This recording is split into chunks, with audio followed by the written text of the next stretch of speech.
Star sightings are a dime a dozen in places like New York, L.A., and London. But the only place to find out what your favorite celebrities are thinking and wearing is right here in our brand new segment, On the Carpet.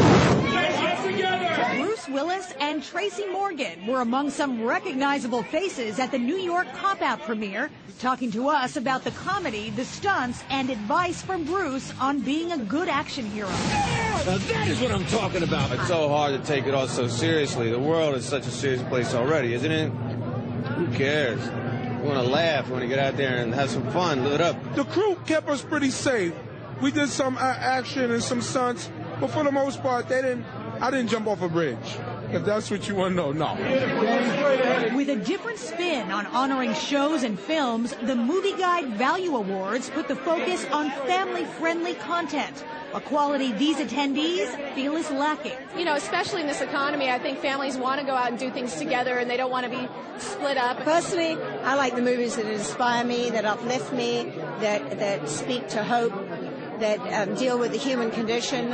Those are kind of my movies. I like to be moved. I am looking for projects that somehow speak to the human condition and illuminate the human condition in whatever form it may take. And mad for Johnny Depp, fans waited hours in the rain just to get a glimpse of the Hatter himself at the star-studded London premiere of Tim Burton's Alice in Wonderland. This kind of perfect marriage between the perfect surrealist book and Tim Burton's incredibly surrealist vision, and the marriage of the two, I think, just magnificent. It just seemed like 3D and Alice seemed to fit. You know, there's something about the trippiness of the Alice world in 3D. It just helps you bring you into that kind of spacey place. So I was very excited about that. You feel like you practically can touch it, and it'll be really wondrous. And also for adults who've kind of maybe forgotten how to imagine, you know, we'll go back to hopefully childhood. You know, I think it'll be amazing. I think it's impossible. And if you believe it is.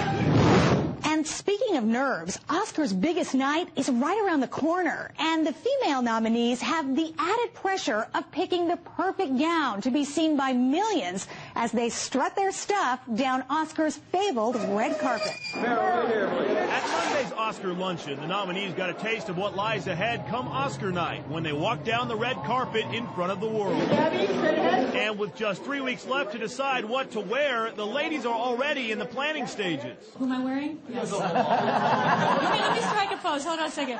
Ask your question. Oh, Mr. Do I look good? Do my hips are small? I haven't thought about it. I mean, I've thought about it. You know, I've got, like, dream dresses in my head, but I don't know who will make them. Hopefully someone good. My stomach's hurting over it a little bit. I'm a little scared. I haven't even started looking at color or anything like that. I got a bunch of sketches through emails, and I said that I looked at them, but I lied. Today was the first time I actually saw one dress. And then looked at some sketches. Best Supporting Actress nominee Maggie Gyllenhaal is staying on theme come Oscar night. It's a vintage Yves Saint Laurent dress that I think, actually, I was trying to figure out why I liked it. I think it's probably made around when I was born. So maybe, and it's kind of 70s like the movie, like Crazy Heart. And leave it to Sandra Bullock to stay cool in the face of fashion emergency. Look, if I have to wear a trash bag, I'll belt it with rhinestones and I'll make it work, but I'm not panicking for some reason. I think because there's so many beautiful things out there, someone will not want to wear something and I'll get it. But there's one that's exquisite that I saw that's just a work of art. So one. See how they all turn out on the Oscar red carpet next month. The biggest show on television continues to dominate the ratings. And this week, the country was introduced to the brand new American Idol Top 24. We know they can sing, so we decided to dig a little deeper, only on Fox. They may not look too stressed, but the Idol Top 24 are in for the fight of their lives, trying to convince America to vote for them week after week after week. Take me the way I am. Talent is important, but song choice and personality go a long way too. But we wanted to go beyond what everyone will see on the stage to find out what they're like out of the spotlight. I definitely love to shop. I'm an accessories junkie. So like rings, necklaces, bracelets, scarves, jewelry, that's my thing. I'm a dork. I'm a total dork. I have the Fran Drescher laugh. Whenever I laugh really hard, I go like, and it's really embarrassing. I can flare my nostrils. Not too quirky, not quirky enough. I don't know how surprising it is, but I do bench 505. I spend a ton of time in the gym. I haven't lost an arm wrestling match since I was 9. And I've worn the same deodorant forever. I actually collected... I'm telling you, okay, it's hilarious. In a first for Idol, we found not one, but 2 contestants who speak gibberish. Shitagor, itagay, kitagay, sitagay, itagain, itagay, itagain, yudagu, itagon. Hey, itagay, hadaga, itagay, yudagu, itagain, itagagu, itagay. Itagay, itagain, fadagay, hadaga, itagay, yudagu. Some had to use their hands a lot. I really used to like climbing trees. I mean, it was a big hobby of mine. You know, anytime I would see a tree, I'd be up it in like 30 seconds. But I stopped doing that since over the summer I shattered both my wrists. Something quirky that I do is like, it may sound dumb, but like I really like to walk on my hands, like do handstands. So like I'll just be chilling and stuff, and then I'll be like, I just get this like instinct. I'm just like, I got to do a handstand. I did do this once at a performance, and it was really, really funny. And if Crystal needs to mix things up on the show, there's always this look. Okay, it's kind of funny looking because this thing's right here. Did I win for the weirdest person? Get to know the new Top 24 Tuesday, Wednesday, and Thursday nights right here on Fox. This is American Idol. This week's number ones include Fox's American Idol, averaging more than 25 million viewers a night. It still only managed to take the silver medal thanks to the Winter Olympics opening ceremony with 32 million viewers.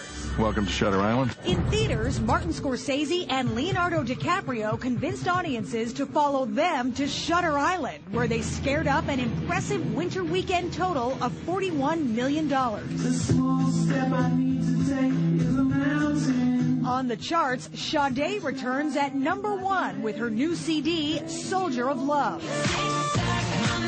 And Kesha continues to celebrate at the top spot as her single TikTok is the number 1 party pop anthem for 9 weeks in a row.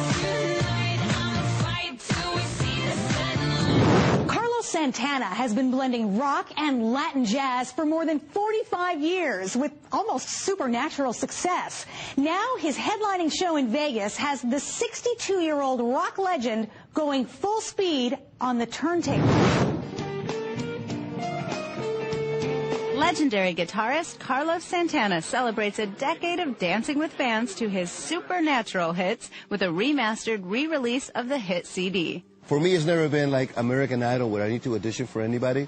So with Supernatural, the deluxe edition, it's more like an inclusive offering of the first one. It's not like I'm trying to like win a popularity contest hoping to make it better. I don't think like that. They come to Las Vegas to witness Supernatural, and there's people in their 50s or 60s or 19-year-olds, male and females, who come from all parts of the world to be part of this. Because, you know, if you really want to talk about Santana, was moving the Mexican out of the way, the real Santana vortex is about all inclusion. We're all in it together. We don't leave anybody out.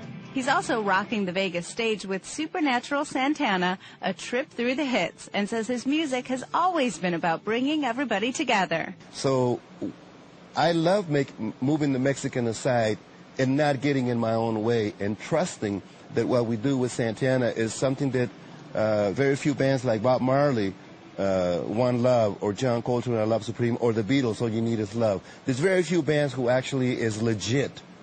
They play their music and the whole family becomes one breath.